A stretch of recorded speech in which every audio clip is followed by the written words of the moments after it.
ሰላም ጤና ይስጥልን የሂሬ ኒውስ ተከታታዮቻችን የሰዓቱን ዜናዎች ወደ እናንተ ማድረሳችንን ጀምረናል። አብራችሁን ቆዩ። በቅድሚያም ዋና ዋናዎቹን እኔን ዛሬ የሚያሳስበኝ መራጩ ሳይሆን ተመራጩ ነው። ጠቅላይ ሚኒስትር ዶክተር አብይ አህመድ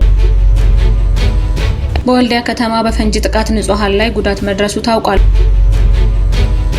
ኢትዮጵያውያን መርጠዋል፣ ኢትዮጵያ አሸንፋለች። የመንግስት ኮሚኒኬሽን አገልግሎት በምስራቅ አርሲ ሀገረ ስብከት ከ10 በላይ ኦርቶዶክሳውያን ሲገደሉ የ101 ዓመት ዕድሜ ያለው የቅዱስ ገብርኤል ቤተክርስቲያን ሙሉ በሙሉ በእሳት ወድሟል። የሰባተኛው ጠቅላላ ምርጫ የድምጽ አሰጣጥ ሂደት ውጤታማ ሆኖ መጠናቀቁን የኢትዮጵያ ብሔራዊ ምርጫ ቦርድ አስታወቀ። ክቡር ጠቅላይ ሚኒስትር ዶክተር አብይ አህመድ ከእንጦጦ እስከ ቀጨኔ መድኃኔዓለም የመልሶ ማልማትና የወንዝ ዳርቻ ልማት ፕሮጀክት ማስጀመር ዜና በጣም የሚያስደስት ነው።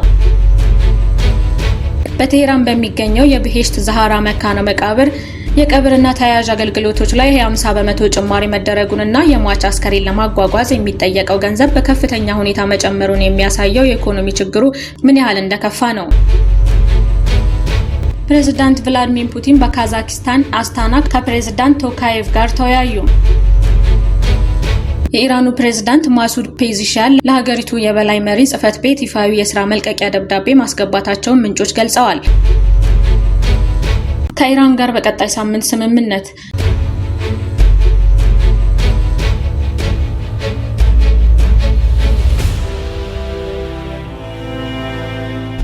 እኔን ዛሬ የሚያሳስበኝ መራጩ ሳይሆን ተመራጩ ነው። ጠቅላይ ሚኒስትር ዶክተር አብይ አህመድ ለሰባተኛው ጠቅላላ ምርጫ ድምጻቸውን ለመስጠት በበሻሻ ጎማ 2 ሃሮ ምርጫ ጣቢያ የተገኙት ጠቅላይ ሚኒስትር አብይ አህመድ አሁን ላይ እሳቸውን የሚያሳስባቸው ጉዳይ መራጩ ህዝብ ሳይሆን የተመራጩ ጉዳይ መሆኑን ተናግረዋል። ጠቅላይ ሚኒስትሩ ድምጻቸውን ከሰጡ በኋላ ለጋዜጠኞች በሰጡት ቃል ማህበረሰቡ እጩዎችን ከመረጠ በኋላ የተመረጡ ሰዎች ህዝቡ በጠበቃቸው ልክ በመታመን እጃቸው ልባቸው ንጹህ ሆነው ደከመን ታከተን ሳይሉ ይህን ሀገር ታሪክ የሚቀይሩና የህዝቡን ውለታ ለመክፈል ዝግጁነታቸው ምን ያህል ነው ሲሉ የጠየቁ ሲሆን እልህ፣ ቁጣ፣ ክርክር አሸንፋለሁ ሳይሆን ያመነን ህዝብ እንዴት አገለግላለሁ፣ ህይወቱን እቀይራለሁ የሚል ነው ሲሉ ጠቅላይ ሚኒስትሩ ማብራሪያ ሰጥተዋል።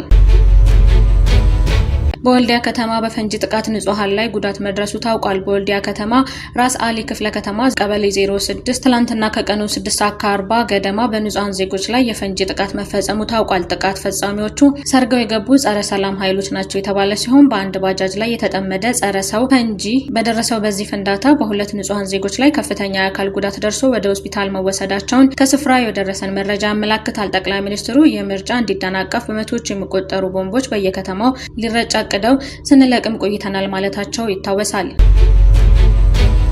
ኢትዮጵያውያን መርጠዋል፣ ኢትዮጵያ አሸንፋለች። የመንግስት ኮሚኒኬሽን አገልግሎት ኢትዮጵያ ከዜጎቿ የፈለገችውን ሁሉ በፈለገችው ጊዜና ሁኔታ የምታገኝ ሀገር ናት። ለሀገራቸው የተጠየቁትን ሁሉ ለመስጠት ወደ ኋላ የማይሉ ዜጎች ስላሏት በእጅጉ ኮርታለች። ከአድዋ እስከ ህዳሴ ግድብ፣ ከወገን ለወገን መረዳዳት እስከ አረንጓዴ አሻራ የዜጎቿን ተሳትፎ ጠይቃ ከመሻቷ በላይ ተሳክቶላታል። ዛሬ የተደገመውም ይሄው ነው። ኢትዮጵያዊ ዲሞክራሲን ማንበር፣ በግልጽና ዲሞክራሲያዊ ምርጫ መንግስትን መምረጥ፣ ህገ መንግስታዊነትን ጽኑ መሰረት ማስያዝ ችላለች። ለዚህ ደግሞ ሰባተኛውን ሀገራዊ ምርጫ እንደ ትልቅ አጋጣሚ መጠቀም አስፈልጓት ነበር። በምላሹም ከ54 ሚሊዮን በላይ ዜጎች ለመራጭነት ተመዝግበው የዛሬዋን ቀን ሲጠባበቁ ቆይተዋል። እነሆ የእናት ሀገር ጥሪን በመቀበል ዜጎች በነቂስ ወጥተው ሲመርጡ ውለዋል። ሌሊቱንም አጋምሰዋል። በኢትዮጵያ የምርጫ ታሪክ ዜጎች ለረጅም ሰዓታት ተሰልፈው ድምጽ የሰጡበት ልዩ ምርጫም ነበር። ምርጫው እንዳይካሄድ ባዳና ባንዳ ተቀናጅተው ያልቆፈሩት ጉድጓድ፣ ያልደረደሩት እንቅፋት አልነበረም። ነገር ግን ኢትዮጵያ ለጠራችው ሀገር ወዳድ ኢትዮጵያዊ የማይቻል ነገር አልነበረምና በስኬት ተጠናቋል። ኢትዮጵያውያን በሰላማዊ መንገድ መርጠው ኢትዮጵያ አሸንፋለች። የኢትዮጵያ ዲሞክራሲያዊ ምርጫ ጥሪ ተቀብሎ ከንጋት እስከ ምሽት በመምረጥ ምላሽ ለሰጠው ህዝብ ህገ መንግስታዊ ስርዓቱ እንዲጸናና ዜጎች በሰላም እንዲመርጡ ምቹ አውድ ለፈጠሩ የጸጥታ አካላት ወቅታዊና ትክክለኛ መረጃ በየደቂቃው ሲያደርሱ ለነበሩ የመገናኛ ብዙሃን ተቋማት እንዲሁም የምርጫውን ሂደት ለመሩ፣ ላስተባበሩና ለታዘቡ ሁሉ ኢትዮጵያ ታመሰግናለች። የኢፌዴሪ መንግስት ኮሚኒኬሽን አገልግሎት በምስራቅ አርሲ ሀገረ ስብከት ከ10 በላይ ኦርቶዶክሳውያን ሲገደሉ የ101 ዓመት ዕድሜ ያለው የቅዱስ ገብርኤል ቤተክርስቲያን ሙሉ በሙሉ በእሳት ወድሟል። የመድኃኔዓለም ቤተክርስቲያን ላይ ዘረፋ የተካሄደ ሲሆን ምዕመናን ጽላቱን ይዘው ተሰደዋል። መኖሪያ ቤታቸውም ተቃጥሏል።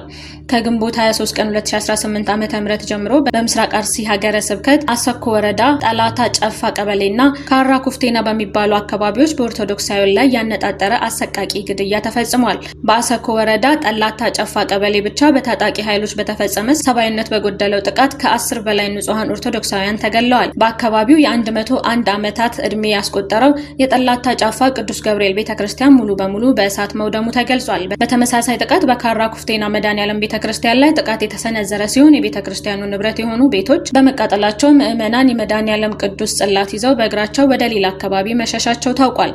በዚሁም በምስራቅ አርሲ ሀገረ ስብከት በሽርካ ወረዳ በሁለት ወጣት ኦርቶዶክሳውያን ላይ ዘግናኝ ግድያ መፈጸሙ ተሰምቷል። ድርጊቱ የተፈጸመው ሚታና ዋጄ ቀበሌ ሲሆን ታጣቂዎች ግንቦት 23 ቀን 2018 ዓ.ም ወደ ወጣቶቹ መኖሪያ ቤት በመግባት በቁጥጥር ስር እንዳዋሏቸውና በመቀጠልም ወጣቶቹን ወደ ሚታና ጋዶ ቀበሌ በመውሰድ አንደኛውን በስለት አርደው ሁለተኛው ደግሞ በጥይት በመምታት በጭካኔ ህይወታቸውን እንዳጠፉት ተገልጿል። ህይወታቸውን ያጡት የእነዚህ ወጣቶች ስርዓተ ቀብር ግንቦት 24 ቀን 2018 ዓ.ም በጋዶ ማህደረ ስብከት ቅድስት ማርያም ቤተክርስቲያን ምዕመናንና ቤተሰብ በተገኘበት በአንድ መቃብር ተፈጽሟል። በምስራቅ አርሲ ሀገረ ስብከት በአገልጋዮችና ምዕመናን ላይ በተደጋጋሚ ጥቃት እንደሚፈጸምባቸው ማህበረ ቅዱሳን ቴሌቪዥን ለዓመታት መረጃ እያደረሰ ቢሆንም ዛሬም ድረስ ዘላቂ መፍትሄ አልተገኘም። መረጃው የማህበረ ቅዱሳን ቴሌቪዥን ነው። የሰባተኛው ጠቅላላ ምርጫ የድምጽ አሰጣጥ ሂደት ውጤታማ ሆኖ መጠናቀቁን የኢትዮጵያ ብሔራዊ ምርጫ ቦርድ አስታወቀ። የኢትዮጵያ ብሔራዊ ምርጫ ቦርድ ሰብሳቢ ሜላትወርቅ ኃይሉ በሰጡት መግለጫ ዜጎች ከማለዳው 12 ሰዓት ጀምሮ ድምጻቸውን መስጠታቸውን ገልጸዋል። እስከ እኩለ ሌሊት የቀጠለው ሰባተኛው ጠቅላላ ምርጫ የድምጽ አሰጣጥ ሂደት መጠናቀቅ የኢትዮጵያ ብሔራዊ ምርጫ ቦርድ አስታውቋል። የድምጽ ቆጠራ ሂደቱ ታዛቢዎችና የፓርቲ ተወካዮች በተገኙበት እየተከናወነ መሆኑን የገለጹ ሲሆን የድምጽ ቆጠራው ተጠናቆ ውጤቱ ይፋ እንደሚሆን አመላክተዋል። በዛሬው ዕለት በተካሄደው ሰባተኛው ጠቅላላ ምርጫ እስከ ምሽቱ 2 ሰዓት ድረስ 40 ሚሊዮን መራጮች ድምጻቸውን መስጠታቸውን የኢትዮጵያ ብሔራዊ ምርጫ ቦርድ ዋና ሰብሳቢ ሜላትወርቅ ኃይሉ ተናግረዋል። የምርጫ ውጤት ቆጠራ ዛሬ በማይጠናቀቅባቸው ቦታዎች በነገው ዕለት እንደሚከናወን ሰብሳቢዋ ገልጸዋል። ሜላትወርቅ ይህን የገለጹት ዛሬ ሰኞ ግንቦት 24 ቀን 2018 ሲካሄድ የዋለውን ምርጫ መጠቃለል በተመለከተ ሌሊት 7 ሰዓት ገደማ በሰጡት መግለጫ ነው። የቦርዱ ዋና ሰብሳቢ በዚህ መግለጫቸው በጸጥታ ችግር ምክንያት ምርጫ ስላልተካሄደባቸውና ስለተቋረጠባቸው አካባቢዎች በቅድሚያ ማብራሪያ ሰጥተዋል። ዋና ሰብሳቢዋ ዛሬ እኩለ ቀን ገደማ በሰጡት መግለጫ በ143 የምርጫ ጣቢያዎች የጸጥታ ችግር ምክንያት የድምጽ መስጠት ሂደቱ አለመካሄዱን ገልጸው ነበር። በአማራ ክልል በሚገኘው የኩታበር ምርጫ ክልል በሚገኙ 4 የምርጫ ጣቢያዎች ላይ ምርጫ ሳይከናወን መቅረቱን ተናግረዋል። በመኮሳቺና ቀርሳ ምርጫ ክልል ያለው የጸጥታ ሁኔታ ባለመሻሻሉ በተመሳሳይ ሁኔታ የድምጽ መስጠት ሂደቱ አለመካሄዱንም አብራርተዋል። ክቡር ጠቅላይ ሚኒስትር ዶክተር አብይ አህመድ ከእንጦጦ እስከ ቀጨኔ መድኃኔዓለም የመልሶ ማልማትና የወንዝ ዳርቻ ልማት ፕሮጀክት ማስጀመር ዜና በጣም የሚያስደስት ነው። ይህ ፕሮጀክት የከተማችንን ገጽታ ከመቀየሩም በላይ ለአካባቢው ጥበቃና ለዜጎች ኑሮ ጥራት መሻሻል ጉልህ አስተዋጽኦ እንደሚያበረክት ይጠበቃል። በተለይም የተራቆቱ አካባቢዎች ወደ አረንጓዴ ስፍራዎች መለወጣቸው፣ የፍራፍሬ ፓርኮች መፈጠራቸው እንዲሁም የእግርና የብስክሌት መንገዶች መዘርጋታቸው ለከተማዋ ውበትና ለዜጎች ጤናማ የአኗኗር ዘይቤ እጅግ ጠቃሚ ነው። 22.25 ኪሎ ሜትር የወንዝ ዳርቻ ልማትን የሚሸፍነው ይህ ግዙፍ ፕሮጀክት የማይቆራረጥ የልማት ስራችንን የሚያሳይ ማሳያ ከመሆኑም በላይ የሀገራዊ እድገት፣ የአካባቢ ጥበቃና የከተማ እድሳት ስኬት በተግባር የታየበት እንደሆነ በጠቅላይ ሚኒስትሩ ማህበራዊ ትስስር ገጽ ላይ ያሰፈሩት መልእክት ያሳያል።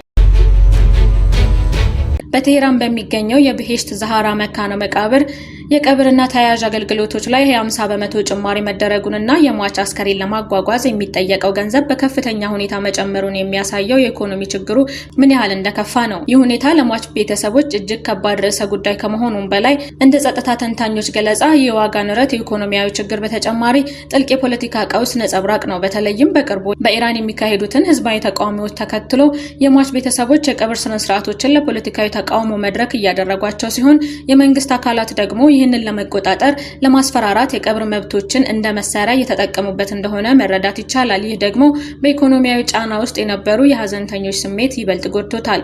ይህ ዘገባ የኢራንን አሳሳቢ ሁኔታና በህዝቦች ላይ የደረሰውን ከባድ ጫና የሚያሳይ ነው። ፕሬዝዳንት ቭላድሚር ፑቲን በካዛክስታን አስታና ከፕሬዝዳንት ቶካየቭ ጋር ተወያዩ። የሩሲያው ፕሬዝዳንት ቭላድሚር ፑቲን ወደ መካከለኛው ሩሲያ ሪፐብሊክ ካዛክስታን ያደረጉት ባለው ይፋዊ የመንግስት ጉብኝት በሁለተኛው ቀን ሐሙስ ዕለት ከካዛክስታኑ ፕሬዝዳንት ካሲም ጆማርት ቶካየቭ ጋር ከፍተኛ ደረጃ ውይይት አካሂደዋል። ፕሬዝዳንት ቶካየቭ በሁለቱ ጎረቤት ሀገራት መካከል ያለውን ስትራቴጂካዊ አጋርነት፣ ወታደራዊ ጥምረት ያደነቁ ሲሆን ይህም ግንኙነት በሰባቱ የወዳጅነትና የበጎ ጎረቤትነት ምሰሶዎች ላይ የሚያተኩር የጋራ መግለጫ በይፋ እንደሚደገፍ ታውቋል። ከኢራን ጋር በቀጣይ ሳምንት ስምምነት። ከኢራን ጋር የተኩስ አቁም ለማራዘምና የሆርሙዝ ወሽመጥን ለመክፈት በቀጣይ ሳምንት ስምምነት ላይ ሊደረስ እንደሚችል የአሜሪካው ፕሬዝዳንት ዶናልድ ትራምፕ ለኤቢሲ በሰጡት ቃለ ምልልስ ተናገሩ። ፕሬዝዳንት ትራምፕ ከእስራኤል ጠቅላይ ሚኒስትር ቤንያሚን ኔታንያሁና ከሂዝቦላ ተወካዮች ጋር መወያየታቸውን ጠቅሰው ሁለቱም ወገኖች ተኩስ ለማቆም መስማማታቸውን አስታውቀዋል። በዚህም መሰረት ሂዝቦላ በእስራኤል ላይ ጥቃት ማድረስ እንዲያቆም ያቀረቡትን ሀሳብ ሊባኖስ ስትቀበል፣ እስራኤልም በቤይሩት ላይ ጥቃት ላለመፈጸም ተስማምታለች። በእስራኤልና በሊባኖስ መካከል የነበረው ውጥረት በኢራን ላይ ቁጣ ቀስቅሶ የነበረ ቢሆንም አሁን ላይ ችግሩ በፍጥነት መፈታቱንና በቀጣይ ሳምንት ቁልፍ የሆርሙዝ ወሽመጥ ይከፈታል ብለው እንደሚያምኑ ትራምፕ ገልጸዋል። የኢራኑ ፕሬዝዳንት ማሱድ ፔዚሽያን ለሀገሪቱ የበላይ መሪ ጽህፈት ቤት ይፋዊ የስራ መልቀቂያ ደብዳቤ ማስገባታቸውን ምንጮች ገልጸዋል።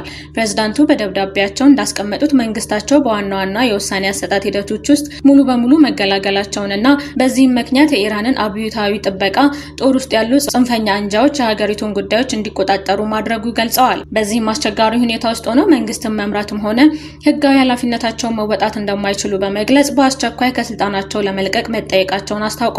ምንም እንኳን የበላይ መሪው ሙጅታባ ኻሜኒ የፕሬዝዳንቱ መልቀቂያ ይቀበሉት ወይም አይቀበሉት እስካሁን ግልጽ ባይሆንም ይህ ክስተት በከፍተኛ የስልጣን እርከን ላይ ጥልቅ የሆነ የስልጣን ክፍፍል መኖሩን ያሳያል። የኢራን ኢንተርናሽናል ቀደም ሲል እንደዘገበው የእስላማዊ አብዮታዊ ጥበቃ ጦር የፕሬዝዳንቱን በርካታ ስልጣኖች በመገደብ ቁልፍ የመንግስት አካላትን በቁጥጥር ስር አውሏል። ይህም የፔዚሽያን አስተዳደር በፖለቲካዊና አስፈጻሚ የውሳኔ ማጣት ዙሪያ ውስጥ እንዲገባ እንዳደረገውና ከዚህም የተነሳ ዲፕሎማሲያዊ ድርድሮች እንዳይራመዱና በካቢኔው ላይ ለውጦች እንዳይተገበሩ እንቅፋት ሆኗል።